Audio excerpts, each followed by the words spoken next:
है। ये है 40 नंबर क्वेश्चन। इसमें है इनमें से कौन माता पिता और शिक्षक के बीच संचार के लिए आईसीटी साधन के रूप में उपयोग नहीं किया जाता। ऑप्शन डी है डाक पत्र। इस व्याख्या में आएगा ICT information communication and technology एक विशाल नेटवर्क का निर्माण करता है जो दुनिया के हर कोने तक पहुंचता है।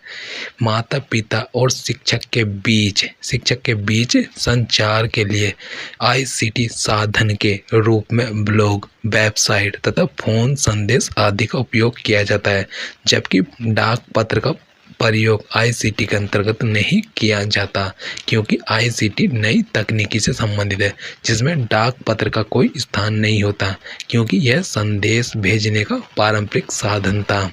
फिर 47 नंबर, निम्नलिखित में से कौन सा आईसीटी का उपयोग नहीं है। इसमें है ऑप्शन डी रटना।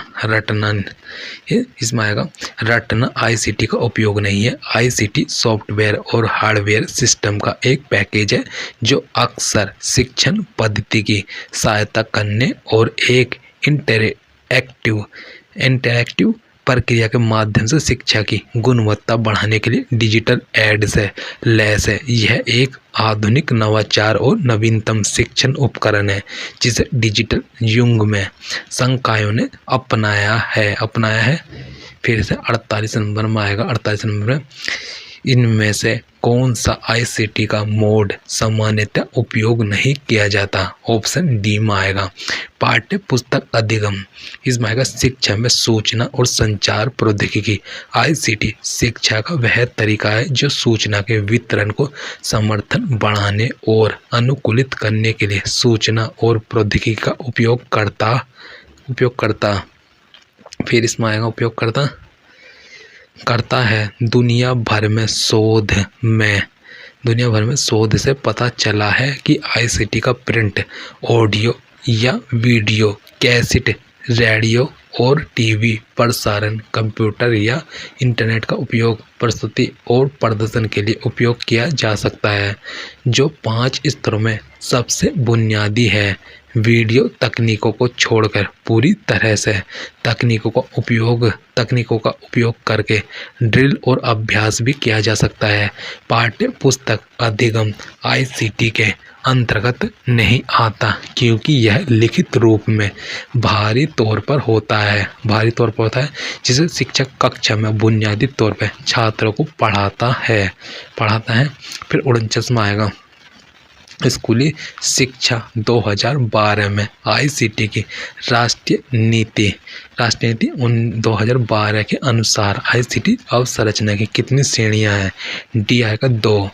स्कूली शिक्षा में आईसीटी का उद्देश्य युवाओं को एक ज्ञान समाज की स्थापना, पोषण और विकास में रचनात्मकता रूप से भाग लेने के लिए तैयार करना, जिससे राष्ट्र का सर्वांगीण सामाजिक, आर्थिक विकास और वैश्विक प्रतिस्पर्धा हो सके। कैबिनेट ने हाल ही में सूचना प्रौद्योगिकी 2012 पर राष्ट्रीय नीति को मंजूरी दी है। नीति का उद्देश्य देश की आर्थिक और विकासात्मक चुनौतियों का समाधान करने के लिए सूचना और संचार प्रौद्योगिकी आईसीटी का लाभ उठाना है। यह नीति इस विश्वास पर निहित है कि आईसीटी में लोगों के जीवन को बदलने की शक्ति है। आईसीटी की संरचना को प्राय 2 श्रेणियों में रखा गया है: computer based technology, digital communication technology. फिर 50 में आएगा डिलमैन्स एट एल 1998 के अनुसार आईसीटी की मध्यस्थता वाले शिक्षण अधिगम वातावरण के कितने तरीके हैं। ऑप्शन सी में आएगा 6। डिलमैन्स एट एल 1998 के अनुसार आईसीटी की मध्यस्थता वाले शिक्षण अधिगम वातावरण करके सीखने को प्रोत्साहित करते हैं। यह सीखने के माहौल को बढ़ाता है और छात्रों के अंदर महत्वपूर्ण सोच, अनुसंधान और मूल्यांकन कौशल विकसित करने में मदद करता है। बच्चे वातावरण पर अभिनय करके सबसे अच्छा सीखते हैं। आईसीटी में मध्यस्थ शिक्षा बच्चों के बच्चों के सीखने की सुविधा प्रदान करती है। इसमें प्राय 6 मध्यस्थ शिक्षण अधिगम तरीके हैं: audio, video, computer, CDRO, DVD, simulation, internet द्वारा सुविधा हार्डवेयर और सॉफ्टवेयर किस ICT अवसंरचना श्रेणी के अंतर्गत आते हैं?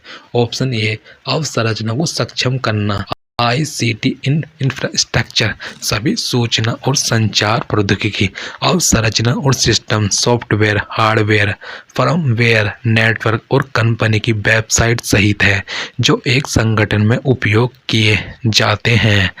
ICT के सफल विकास और अनुप्रयोग से नवाचार, उत्पादकता और उत्पादन को बढ़ावा मिल सकता है और अनुप्रयोग से नवाचार, उत्पादकता और उत्पादन को बढ़ावा मिल सकता है। फर्म स्तर पर ICT कई प्रकार की नवाचार प्रक्रियाओं में शामिल होती है और दक्षता लाभ पैदा करते हैं और वो जो आपको मुक्त करते हैं। 52 में आएगा, महामारी से संबंधित लॉकडाउन के दौरान ICT के गहन उपयोग ने शिक्षण समुदाय को कैसे प्रभावित किया? ऑप्शन है डी में आएगा। डी में शिक्षण समुदाय को कक्षाओं, व्यवहारिक और मूल्यांकनों के संचालन के लिए विभिन्न ऑनलाइन उपकरणों से अधिक परिचित होने के लिए प्रोत्साहित किया। फिर व्याख्या में आएगा, ICT सूचना और संचार प्रौद्योगिकी और विनिर्माण उद्योगों के संयोजन को संदर्भित करता है जो डेटा और सूचना को इलेक्ट्रॉनिक रूप से कैप्चर, संचारित और प्रदर्शित करता है। महामारी से संबंधित लॉकडाउन के दौरान ICT के गहन उपयोग ने शिक्षण समुदाय को कक्षाओं, व्यवहारिक और मूल्यांकनों के संचालन के लिए विभिन्न ऑनलाइन उपकरणों से अधिक परिचित होने के लिए प्रोत्साहित किया। फिर इसमें प्रोत्साहित किया, इसमें आ जाएगा 53 में आएगा, विद्यालय प्रबंधन के समर्थन और अधिगम के रूप में ICT की भूमिका में शामिल नहीं है। ऑप्शन सी में ICT के माध्यम से पारंपरिक उपागम। फिर इसके आगे व्याख्या में आएगा, संचार सूचना प्रौद्योगिकी ICT शिक्षा की गुणवत्ता बढ़ाने में भूमिका निभाती है।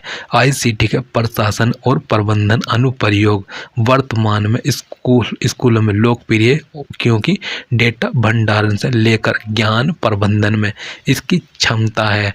विद्यालय प्रबंधन के समर्थन में अधिगम के रूप में ICT की भूमिका में ICT के माध्यम से पारंपरिक उपागम शामिल नहीं है क्योंकि ICT पारंपरिक नहीं बल्कि नई तकनीकों का उपयोग कर अधिगम के अनुभव की गुणवत्ता को बढ़ाता है।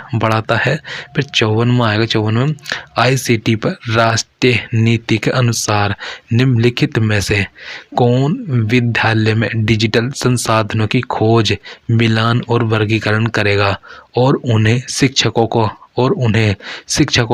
और छात्रों को उपलब्ध कराएगा? ऑप्शन डी में आएगा, पुस्तकालय। व्याख्या में आएगा, ICT पर राष्ट्रीय नीति के अनुसार पुस्तकालय, लाइब्रेरी विद्यालय में डिजिटल संसाधनों की खोज, मिलान और वर्गीकरण करेगा और उन्हें शिक्षकों और छात्रों को उपलब्ध कराएगा जिससे छात्र के अधिगम को अधिक कुशल बनाया जा सकता है। 55 में आएगा, 55 में इसमें है, संचार के मामले में ICT कहाँ कम उपयोगी हो सकता है और इसकी अपनी खामियां हैं। इसका आंसर में आएगा बी में बच्चे और माता पिता के बीच संचार के अंतर को कम करना है। फिर इसमें आएगा व्याख्या में, वाणी लेखन या संकेतों के द्वारा विचारों, अभिमतों अथवा सूचना के विनिमय को संचार कहते हैं। संचार विकलांग बच्चे और व्यक्तियों के लिए उपयोगी है तथा बहुसंवेदी शिक्षण में वृद्धि और कई पुस्तकों को डिजिटल रूप रूप से अभी डिजिटल रूप से अभिगम एक्सेज कर सकता है। विकल्प बी में बताया गया है कि संचार में खामियों के रूप में यह बच्चे और माता पिता के बीच संचार के अंतर को कम करता है, अतः विकल्प सही उत्तर होगा। और फिर 56, निम्नलिखित में कौन शिक्षा में ICT के उपयोग के अंतर्गत नहीं आता है? 56 का आएगा डी में आएगा। डी में व्याख्या सही तरह, यह शिक्षण अधिगम को एक वर्णी बनाता है। फिर शिक्षा में ICT के उपयोग के अंतर्गत है, शिक्षण अधिगम को एक वर्णी बनाना नहीं आता, जबकि संसाधनों के बंटवारे में तेजी लाना, शिक्षक को रचनात्मक रूप से पढ़ाने में मदद करना तथा शिक्षकों को कठोर परिश्रम से स्मार्ट कार्य में बदलना आदि को शिक्षा के ICT के उपयोग के रूप में शामिल किया जा सकता है। फिर इसमें आएगा 57 में आएगा, ICT का पूर्ण पैपत्र ... है और एक बाइट में ...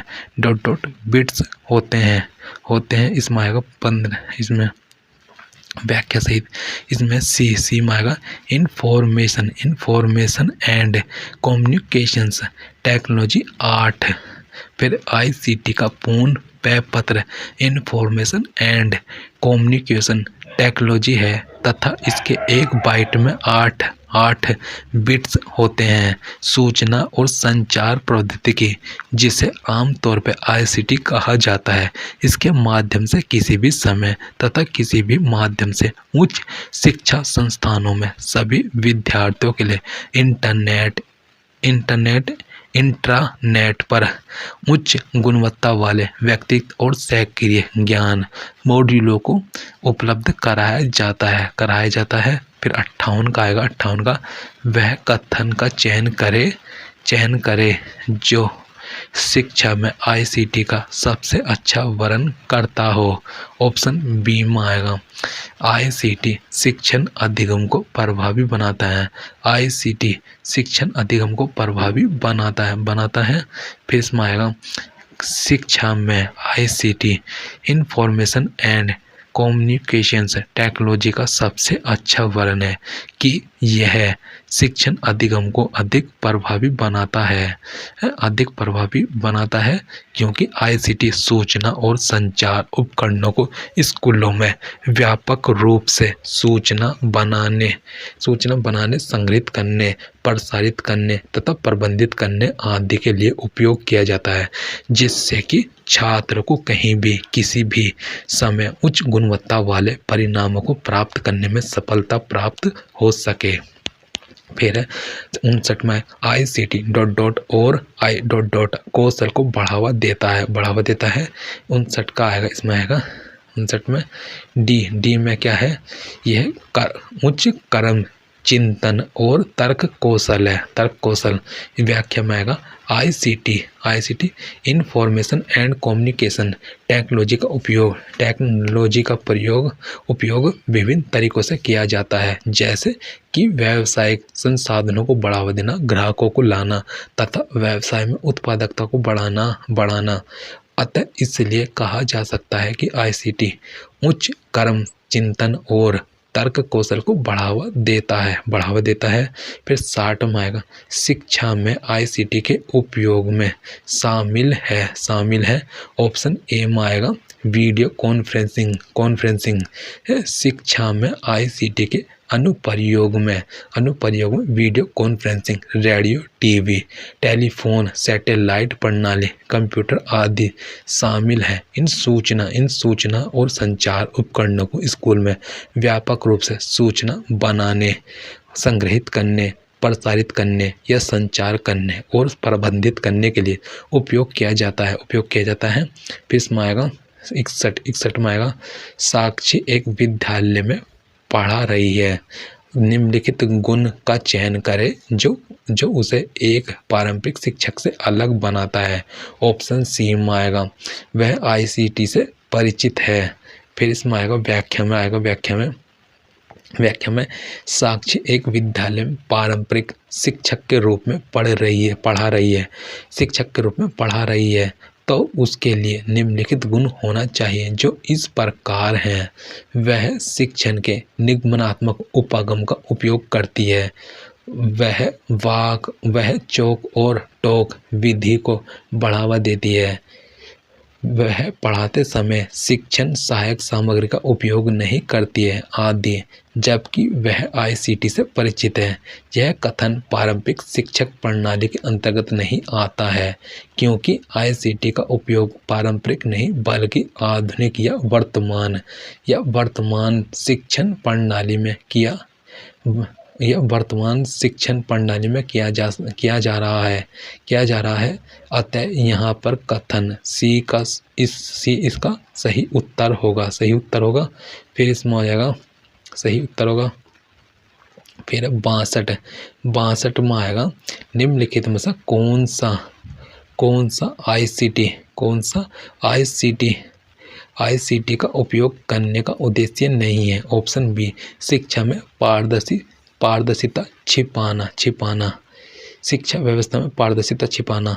फिर इसकी व्याख्या में आएगा शिक्षा में आईसीटी का उपयोग करने का उद्देश्य शिक्षा व्यवस्था में पारदर्शिता को छिपाना नहीं होता है बल्कि दूर दराज के क्षेत्रों में शिक्षण की गुणवत्ता में सुधार करना, शिक्षकों को द्वारा किए जाने वाले शारीरिक श्रम के अपव्यय को समाप्त करना तथा शिक्षा के ऑनलाइन माध्यम से पहुंच प्रदान करना आदि को शिक्षा में आईसीटी का उपयोग करने के उद्देश्य के रूप में जाना जाता है। फिर 63 में आएगा। 63 में निम्नलिखित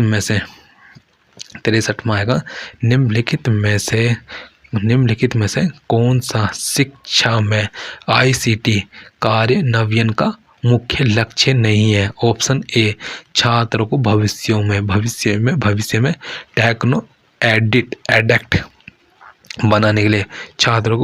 में टेक्नो एडेक्ट बनाने के लिए इसमें आएगा व्याख्या में आईसीटी सूचना एवं संचार प्रौद्योगिकी छात्रों को सक्षम और आत्मविश्वासी उपयोगकर्ता बनाने में मदद करता है जो अपने दैनिक जीवन में उनकी सहायता के लिए प्राप्त बुनियादी ज्ञान और कौशल का उपयोग कर सकते हैं।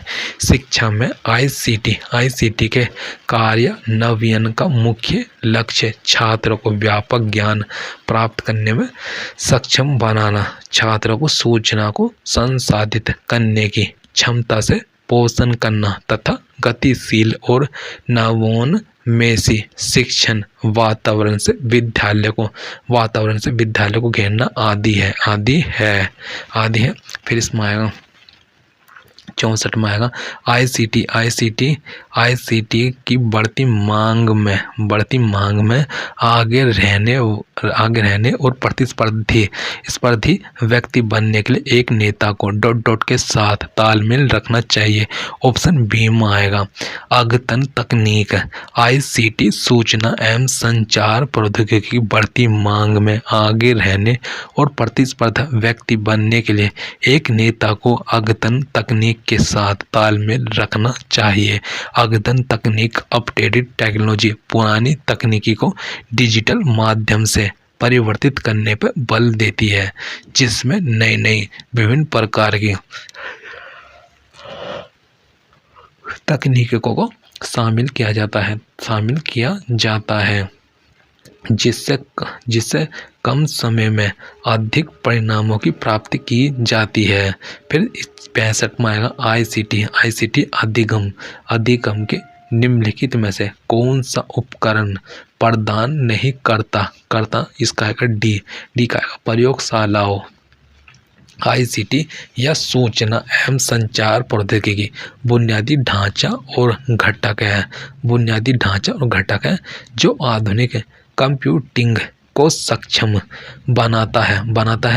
आईसीटी वीडियो स्लाइड शो, गणना आदि को प्रदान करता है। शिक्षा में इन उपकरणों को स्कूलों में व्यापक रूप से सूचना बनाने, संग्रहित करने, प्रसारित करने या संचार करने और प्रतिबंधित करने के लिए उपयोग किया जाता है। फिर इसमें आएगा, फिर 66 में आएगा, शिक्षा के क्षेत्र में आईसीटी के सबसे महत्वपूर्ण योगदानों में से एक है। इसमें आएगा व्याख्या सहित में आएगा डी में आएगा, शिक्षा के क्षेत्र में आईसीटी इंफॉर्मेशन एंड कम्युनिकेशन के सबसे महत्वपूर्ण योगदान में से एक अधिगम के लिए आसान पहुंच है। आईसीटी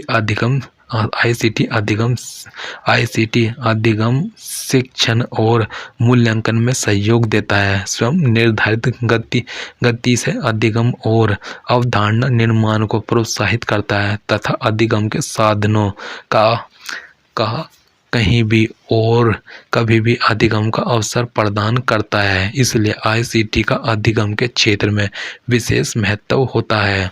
67 में आएगा, 67 में इसमें आईसीटी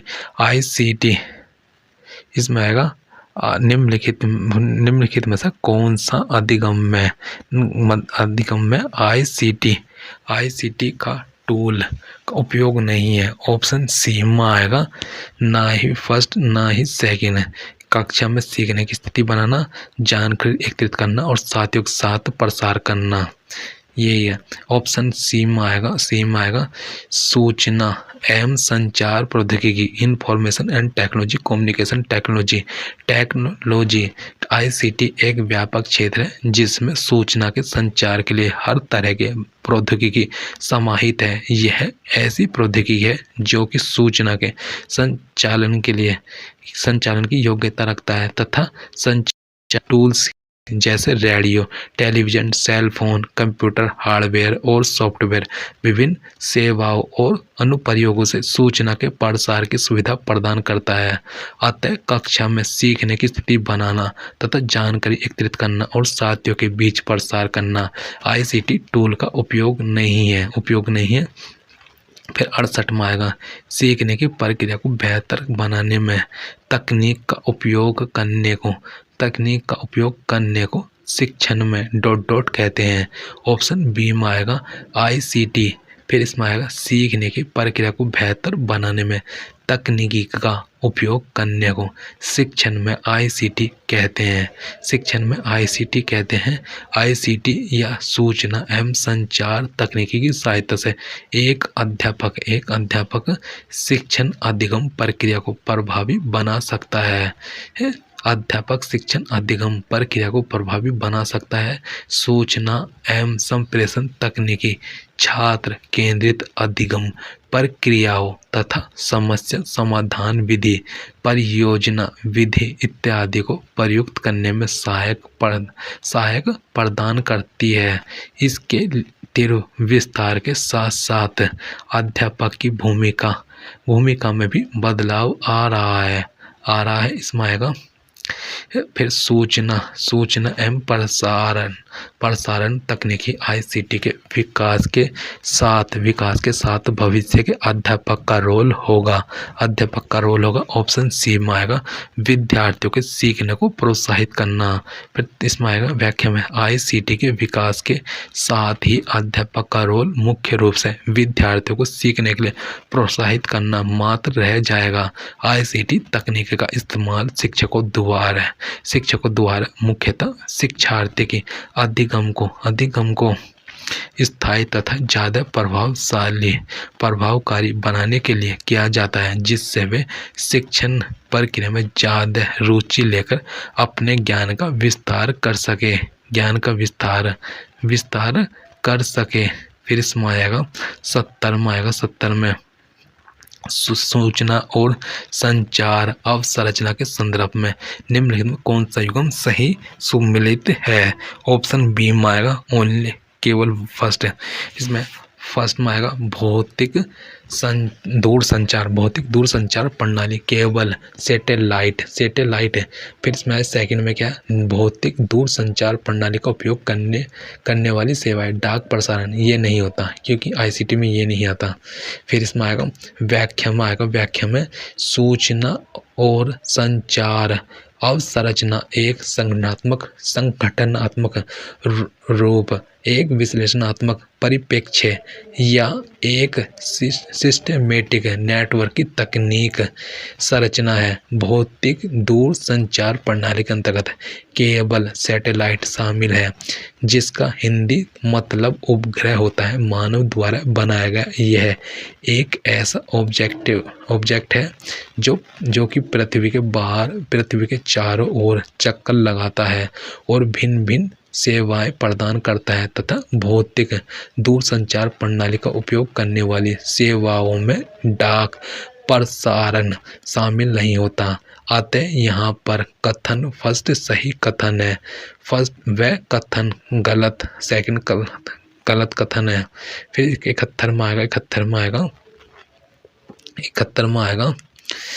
में किस प्रकार की शिक्षण शैली में सूचना और संचार प्रौद्योगिकी का उपयोग शिक्षक की प्रस्तुति में सहायता के साथ साथ शिक्षार्थियों को उनके अन्वेषण में सहायता के लिए किया जा सकता है। ऑप्शन इसका है डी में आएगा। डी में शिक्षक केंद्रित उपागम तथा शिक्षार्थी केंद्रित उपागम का संयोजन है। फिर शिक्षक केंद्रित उपागम तथा शिक्षार्थी केंद्रित उपागम का संयोजन शिक्षण शैली में सूचना और संचार प्रौद्योगिकी का उपयोग शिक्षक की प्रस्तुति में सहायता के साथ विद्यार्थियों को उनके अन्वेषण में सहायता के लिए किया जा सकता है। नोट: शिक्षक केंद्रित उपागम में शिक्षक एक पारंपरिक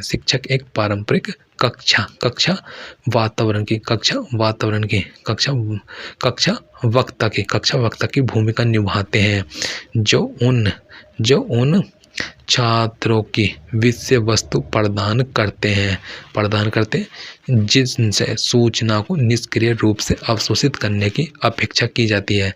बाल केंद्रित उपागम बालक की रुचियों, प्रवृत्तियों तथा क्षमताओं को ध्यान में रखकर शिक्षा प्रदान करना ही बाल केंद्रित शिक्षा कहलाती है। डिजाइन किए गए पाठ के रूप में आईसीटी अधिक है। इसमें आएगा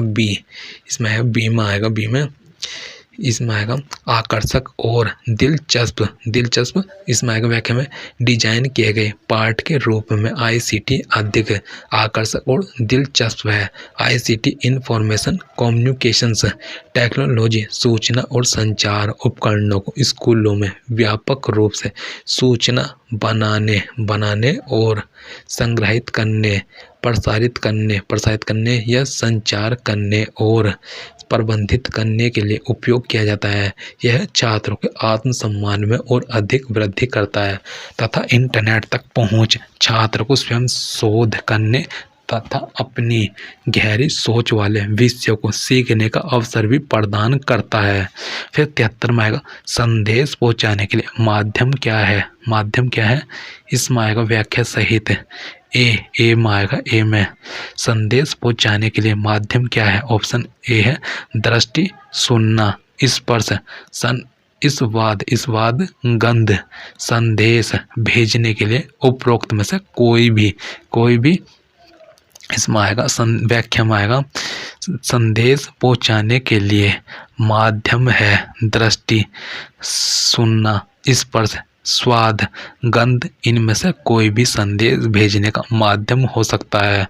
संदेश देने के 3 तरह के माध्यम होते हैं। संदेश देने के 3 तरह के माध्यम होते हैं। फर्स्ट शाब्दिक संचार में आएगा। शाब्दिक संचार तब होता है जब व्यक्ति दूसरों के साथ बात करने में संलग्न होते हैं। यह आमने सामने पर स्काइप या जूम आदि के माध्यम साथ से हो सकता है। अशाब्दिक संचार बोलते समय हम जो करते हैं वह अक्सर वास्तविक शब्दों से अधिक कहता है। इसमें देखना, सुनना, स्पर्श करना, इस स्वाद, गंध संदेश भेजने के लिए उपयोग होता है। लिखित संचार के सभी रूपों का स्पष्ट और संक्षिप्त तरीके से सूचना प्रसारित करने का एक ही लक्ष्य होता है। फिर इसमें आएगा 74 में आएगा निम्नलिखित में से कौन सा संचार का हिस्सा नहीं है। ऑप्शन ए परिभाषा संचार का हिस्सा नहीं है। संप्रेषण संचार प्रक्रिया के मुख्य घटक हैं। इसमें विचार, संप्रेषक, माध्यम, संदेश, संकेतीकरण एवं संकेत वाचन, प्राप्तकर्ता, प्रतिपुष्टि, फिर लेखित वार्तालाप, संचारण, व्यू में शामिल है। इसमें आएगा 75 में है सी में आएगा ए और बी दोनों।